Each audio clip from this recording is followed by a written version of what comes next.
For the content on digital platform culture or how music streaming now funds killing machines, I'll start off by talking about how culture is data and data is culture and the different implications and ramifications for that in terms of how we need to think about culture. And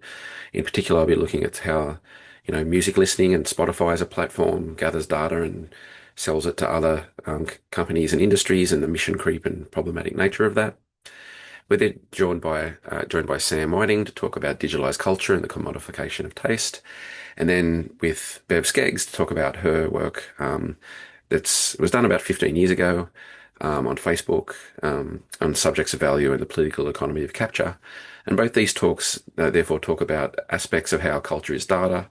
the way that this affects taste, the way this affects our understandings of inequalities, and the way this kind of also has effects on the way that we're bought and sold, and the way that taste is actually the center